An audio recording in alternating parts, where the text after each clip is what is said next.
Parallel leg आहे म्हणजे वेगळी लेग आहे, तसं काही समजायचं नाही. आपण सर्व एक परिवारचेच लोक आहोत.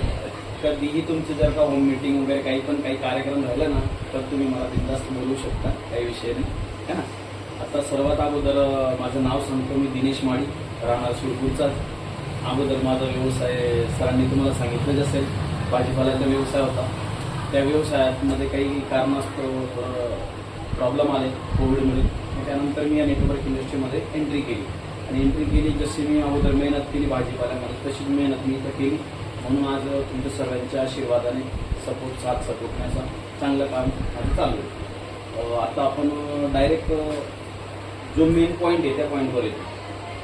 आता बघा, आपल्याला या रियांश अमृत ज्यूसविषयी माहिती सांगायची आहे आणि खास करून ही माहिती कशी सांगायची लोकांना हे पण मी तुम्हाला प्रॅक्टिकली करून दाखवतो.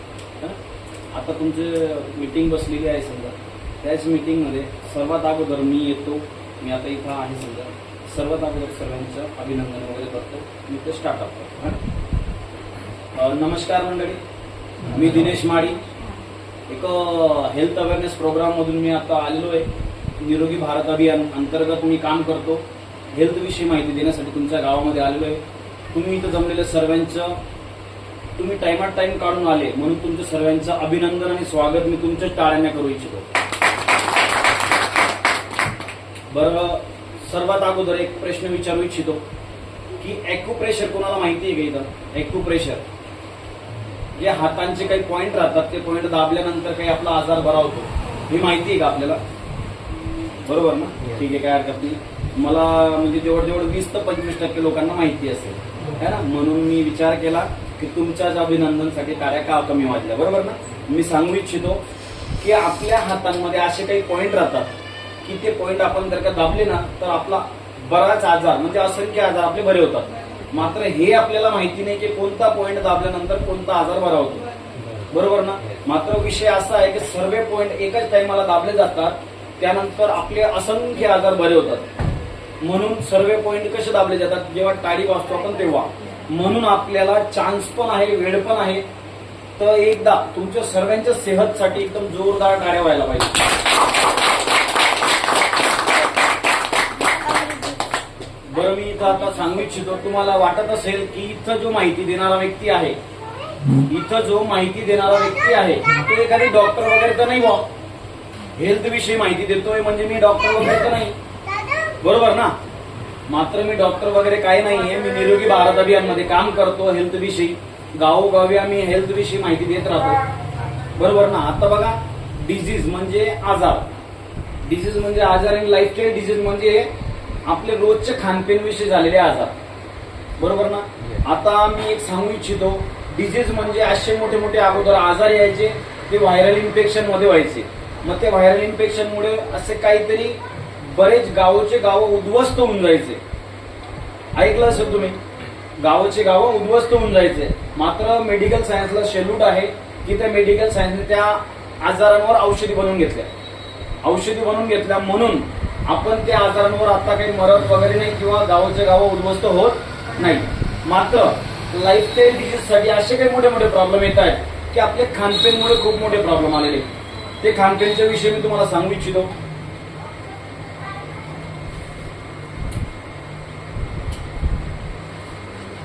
बघा, आपल्या मानवी शरीराचे सर्व ऑर्गन व्यवस्थित आणि सुरळीत काम करायला पाहिजे. म्हणून मानवी शरीराला काय काय पोषक तत्वांची गरज राहते? सर्वात पहिली म्हणजे protein, mineral, water, vitamin, fibre, carbohydrate, fat एवढे पोषक तत्वांची गरज राहते. 7 पोषक तत्वांची. ते आजकाल आपल्याला भेटतायत का? नाही भेटत. बरोबर. आता बघा, मी सांगू इच्छितो तुम्हाला, मी गावाचे गाव उद्ध्वस्त होतात, मी तो विषय सांगितला. ते पण आजारासाठी आपल्याला मेडिकल सायन्सला सेल्यूट आहे. त्यांनी खूप चांगलं आपल्यासाठी कामं केले. पुढची गोष्ट, आता अगोदरचे लोक काय राहायचे की जन्माला यायचे, फळ फ्रूट वगैरे काहीतरी खाऊन वनस्पती खाऊन ते म्हणजे जीवन जगायचे आणि 70-80 वर्षाचे व्हायचे. त्यावेळेस त्यांना काहीतरी आजार यायचा, तर तो आजारासाठी ते घरातलेच काहीतरी नुसके बनवून काही चूर्ण बनवून घ्यायचे आणि ते चूर्ण सेवन करून ते त्यांची तब्येत ते बरं करून घ्यायचे. मात्र आता काय झालेलं आहे, आता जर जन्माला आला मुलगा तर तो 10 वर्षाचा पण होत नाही, त्याच्या अगोदर तो 2-3 वेळेस ऍडमिट होऊन जातो दवाखान्यात. बरोबर ना? कारण काय झालेलं आहे, खानपेन चुकलेलं आहे. सर्वात पहिली गोष्ट सांगतो, आपण भाजी मार्केटमध्ये जातो, सर्वात छोटं पीक जर का भाजीपाल्यामध्ये असेल तर कोणतं आहे बरं? कोथंबीर, मेथी, पोकळा, बरोबर. आता मला सांगा, हे छोटे पीक आहेत, हे पण बिगर फवाराच्या मार्केटमध्ये येतात का? म्हणजे आपल्या शरीरामध्ये रोज स्लो पॉइझन जातंय. जर का हे छोटे पीक बिगर फवाराचे येत नसतील तर मोठे पीक येतील का? बरोबर ना. म्हणजे आपल्या शरीरामध्ये रोज स्लो पॉइझन जातंय. पुढची गोष्ट, आता बघा, आता भाजीपाला फळं हे बनवलं जातंय का नॅचरल येतंय? बनवलं जातंय, इंजेक्शन वगैरे, बरोबर ना. पुढची गोष्ट, आपली कुकिंग मेथड बदललेली आहे. म्हणजे अगोदर आपण चूलने स्वयंपाक वगैरे करायचो, आता गॅस आलेला आहे, नाईलाज आहे, बरोबर. पुढची गोष्ट, आता आपल्याला एवढे मोठे मोठे स्टोरेज झालेले, कोल्ड स्टोरेज, की आता आपल्याला कोणतीही वस्तू फ्रेश भेटत नाही. 3-3, 4-4 महिने जुनीच वस्तू कोणती पण भेटते, बरोबर. आता पुढची गोष्ट, आता बघा, आपण बर्थडे वगैरे राहिला तर आपण केक वगैरे आणतो, किती कलरचा केक राहतो, बरोबर ना. आता चालू झाली, मध्ये उन्हाळा गेला, बरोबर ना. आपण किती कलरच्या आईस्क्रीम खाल्ल्या, बरोबर ना. आता मला सांगा, आईस्क्रीम ही कशाने बनते? दुधाने बनते. असं कोणती गाय किंवा म्हैस बिचारी किती कलरचे दूध देते बरोबर ना. म्हणजे आईस्क्रीमचे आपण जे पण सेवन केलं ते पण केमिकल आहे. पुढची गोष्ट, आपण कोल्ड्रिंक घेतो, कोल्ड्रिंक मध्ये आजच्या तारखेला एवढं जहर आहे की ते आपल्याला लक्षातच बसत नाही. आपण फॅशनने पितो, थम्सअप, मिरिंडा, पेप्सी वगैरे खूप आपण फॅशनने पितो, मात्र त्याच्यामध्ये पण एवढं जहर आहे की आपण समजू पण नाही शकत, बरोबर. आता पुढचा विषय, हे तर झाला खानपेनचा विषय, हा झाला खानपेनचा विषय. मात्र जल प्रदूषण आपण वाचवू शकतो का? वायू प्रदूषण वाचवू शकतो का? मोबाईल रेडिएशन वाचवू शकतो का? आता प्रत्येकाकडे एक एक मोबाईल आहे, बरोबर ना. एक एक मोबाईल आहे प्रत्येकाकडे. मात्र हे आपल्याला लक्षात आहे का की मोबाईल रेडिएशनमुळे ब्रेन ट्यूमर आणि ब्रेन कॅन्सर सारखे मोठे मोठे भयंकर आजार येत आहेत. नाईलाज झालेलं आहे, नाईलाज झालेलं आहे. म्हणून हे लाईफस्टाईल डिझीज, आपल्याला या लाईफस्टाईल डिझीज मुळे काय आजार येत आहेत ते सांगतो. पहिला आजार म्हणजे उच्च रक्तदाब, म्हणजे बीपीचा problem, high BP, low BP, बरोबर. त्यानंतर पुढचा आजार येतो वातरोग, म्हणजे गुडघ्या मणक्यांचा प्रॉब्लेम, संधिवात.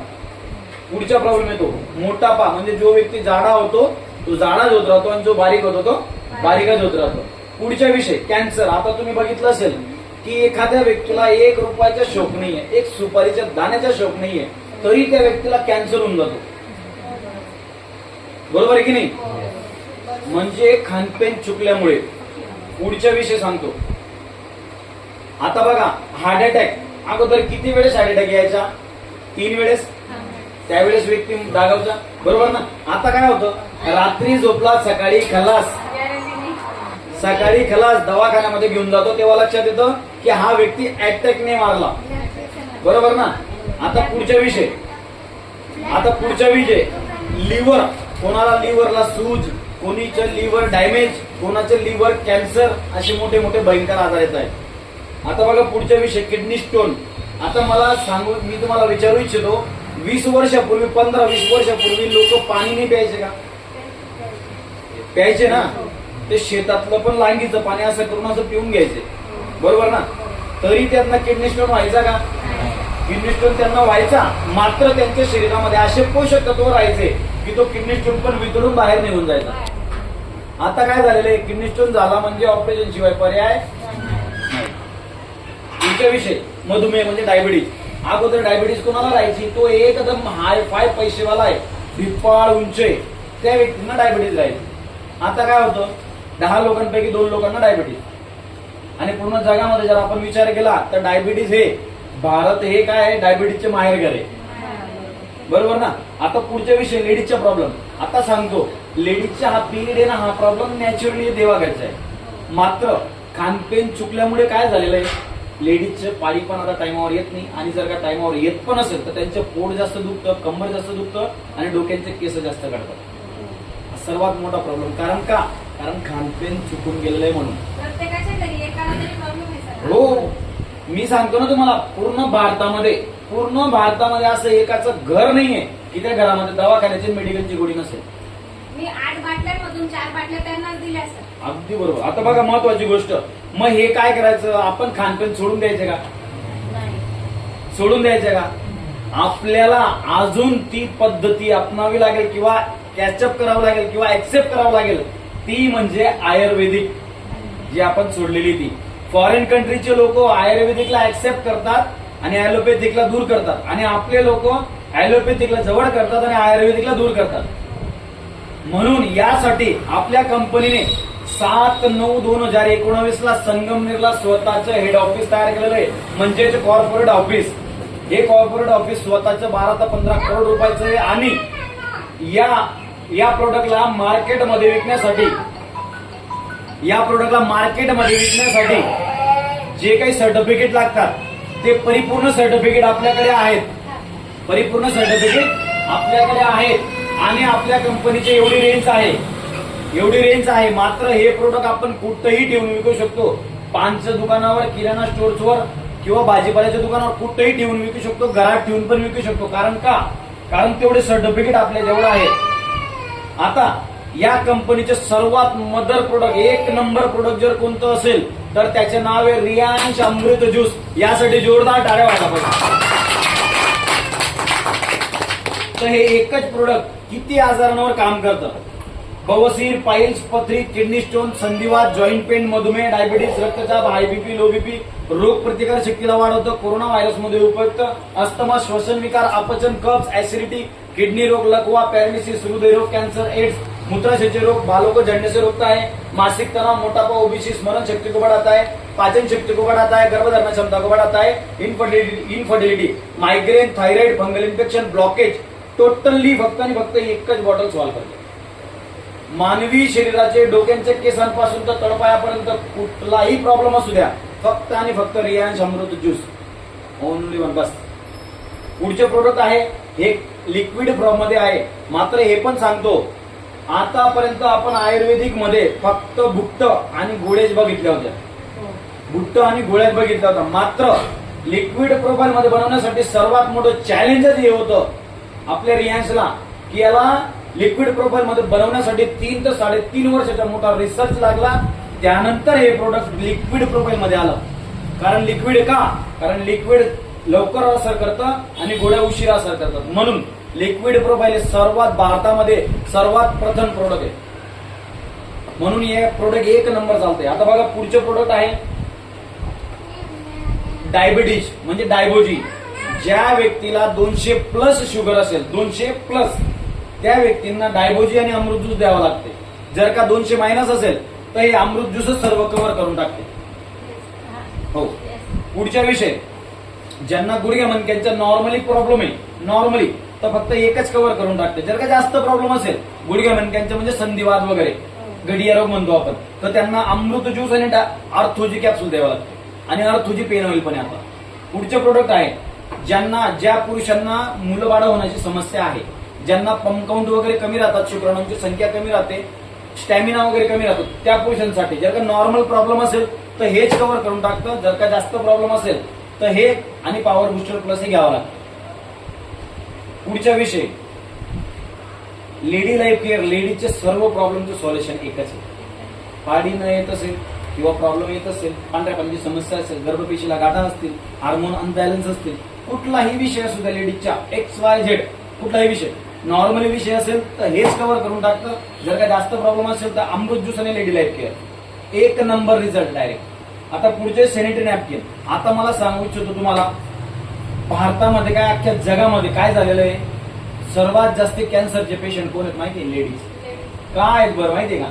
कारण त्यांना पिरियड जो येतो ना, त्या पिरियडमध्ये जे खराब रक्त त्यांचे बाहेर जातं, ते आपण बाहेरचे सॅनिटरी पॅड वगैरे वापर करतो ना, यूज करतो ना, ते खराब रक्त बाहेर जातं ना, तेच खराब रक्त मध्ये पण जातं. कारण काय होतं माहितीये का?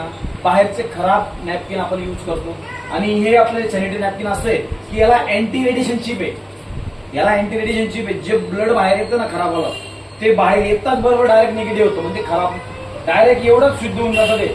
ते जर का मध्ये गेलं ना तर कुठलाही प्रॉब्लेम येत नाही, कारण ब्लड येतात बरोबर डायरेक्ट निगेटिव्ह होतं. म्हणून याच्यामध्ये लेडीजला जो ब्लड कॅन्सर म्हणा किंवा लेडीजचे कॅन्सर असू द्या, स्तन कॅन्सर वगैरे भरपूर प्रॉब्लेम येतात लेडीजना. म्हणून हे याचे यूज केल्यानंतर पूर्ण प्रॉब्लेम सॉल्व्ह लेडीजचा. एवढे असे प्रोडक्ट आहेत. आणि खास करून मी तुम्हाला एकच सांगू इच्छितो, आता ही एकच बॉटल आहे, बघा बरं झाला, ही एकच बॉटल आहे. ही एकच बॉटल एवढ्या आजारांवर का काम करत असेल, कसं काम करत असेल, हा प्रश्न येतो सगळ्यांना. आणि आपल्याला पण विचारतात लोक, एकच बॉटल एवढे आजार वेळा बनवतोय मग तू, बरोबर आहे की नाही. मग हे का असं काम करतं ते पण सांगतो. बघा, हे रियांश अमृत ज्यूस हे फक्त फ्रूट ज्यूस आहे, हे कोणतं औषध वगैरे नाहीये, हे फक्त फ्रूट ज्यूस आहे. मात्र औषधीपेक्षा कमी पण नाहीये. कारण का, कारण याच्यामध्ये 42 प्रकारचे हर्ब्स आहेत, 12-13 प्रकारच्या फॉरेन कंट्रीच्या बेरीज आहेत, 5-6 प्रकारचे फळे आहेत, बाकी सर्व आयुर्वेदिक वनस्पती आहेत. आता देवाने, ईश्वर, अल्लाह, वाहेगुरु, जिजस जे पण असतील देव, आपण बघा आपलं शरीर देवाने असं बनवलेलं आहे की आपल्या शरीरामध्ये कुठलाही आजार येऊ द्या, कुठलाही, तर आपलं शरीरच तो आजार बरं करून टाकेल, बरोबर. मात्र का, कारण आपल्याला देवाने जे प्रकृती दिलेली, प्रकृतीमध्ये जे आयुर्वेदिक वनस्पती दिलेले आहेत, फळफळावर दिलेले आहेत, आपण त्यांचे सेवन आता करतो का. म्हणून आपलं शरीर आजार वाढवतं आणि आजार पण बाहेर काढत नाही. आणि तेच काम आपले CMD सरांनी केलेले आहे. तेच म्हणजे 42 प्रकारचे हर्ब्स आणि 7 ते 8 प्रकारचे पोषक तत्व. आणि तेच आपल्याला एकाच टाइमला आपल्या शरीराला भेटतात. जसं आपण, मी तुम्हाला सांगतो, वयाकाळानुसार आपल्या शरीरामध्ये पेशी हे मरण पावतात. वयाकाळानुसार आपल्याच घरामध्ये जर एखादी उंदीर मेला तर कसा वास येतो, सुगंध येतो का वास येतो, बरोबर ना. मग आपल्या शरीरामध्ये पेशी हे मरण पावतात तर आपल्या शरीराचे काय हाल होईल. आपण कुठं कोणीतरी इथं पंचकर्मा केलेलं आहे का. मग काय झालेलं आहे, आपल्याला हे पोषक तत्वांची मात्रा याच्यामधून भेटते. आणि आपलं शरीर जसं आपण रोज आंघोळ करतो ना, तसं ही बॉटल आपली मधून आंघोळ करून देते, आपल्या शरीराला रिफ्रेश करते, म्हणजे आपल्या शरीराच्या ओव्हरऑलिंग करते. म्हणून ही एकच बॉटल असंख्य आजारांना बरं करते. ते म्हणजे कसं ते पण सांगतो. हे बघा, मानवी शरीर पाण्याच्या बुंद म्हणजे पेशीपासून बनलेलं आहे. 9 महिने 9 दिवसाची गर्भरचना राहते, त्यामध्ये मानवी शरीर बनतं. सर्वात अगोदर पेशी म्हणजे उतन बनतं, म्हणजे कोशी काय बनतात, त्यानंतर उतन बनतं, त्यानंतर पूर्ण ऑर्गन बनतात हळूहळू हळूहळू, आणि त्यानंतर पूर्ण बॉडी बनते, त्यानंतर व्यक्तीचा म्हणजे मनुष्याचा जन्म होतो.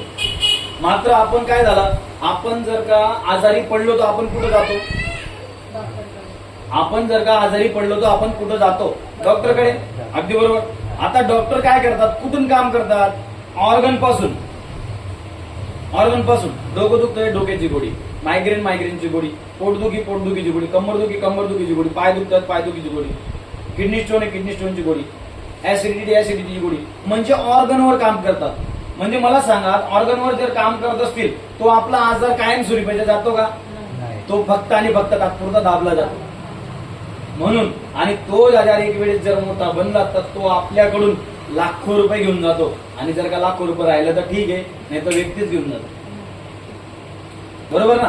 म्हणून आपली बॉटल काय काम करते, आपली बॉटल आपण रोज स्लो पॉयझन जे खातोय, रोज स्लो पॉयझन खाल्ले असल्या कारणाने आपले पेशी रोज मरण पावतात. रोज स्लो पॉयझन मुळे रोज मरण पावतात, रोज डॅमेज होतात. मग ही आपली बॉटल काय काम करते, डॅमेज झालेल्या पेशींना ऍक्टिव्ह करते, जिवंत करते, आणि डेड झालेल्या पेशींना खाली दाबून मूत्राद्वारे आणि संडासाद्वारे याला बाहेर काढते, म्हणजे डिटॉक्सिफिकेशन करते. मग त्यानंतर उतन ऍक्टिव्ह होतात. उतन ऍक्टिव्ह झाले म्हणजे सर्व ऑर्गन सुरळीत ब्लड सर्क्युलेशन कंप्लीट करतात. मग जर का ऑर्गन सुरळीत झाले, व्यवस्थित झाले, तर पूर्ण बॉडी क्लिअर होतो. म्हणून मला सांगा ना, आपलं मूळ काय आहे, पेशी. जर पेशी ऍक्टिव्ह झाले तर आपल्या शरीरामध्ये कोणता आजार राहणार आहे. That's all. आज प्रश्न इथं मिटून जातो. बघा, म्हणजेच एवढं युनिक ही आपली बॉटल काय काम करते, आपल्या शरीरामध्ये जे डॅमेज झालेले पेशी त्यांना ऍक्टिव्ह करते, आणि जे डेड झालेले पेशी वयाकाळानुसार त्यांना शरीराच्या बाहेर काढते, आणि आपल्या शरीरामध्ये ब्लड सर्क्युलेशन सुरळीत करते, प्रॉपर पद्धतीने करते. म्हणून आपल्या शरीरामध्ये ही एकच बॉटल डोक्याच्या केसांपासून तर तळपायापर्यंत सर्व प्रॉब्लेम सॉल्व्ह करते. तुम्ही मला शांतचित्ताने ऐकलं म्हणून तुमचं सर्वांचं धन्यवाद.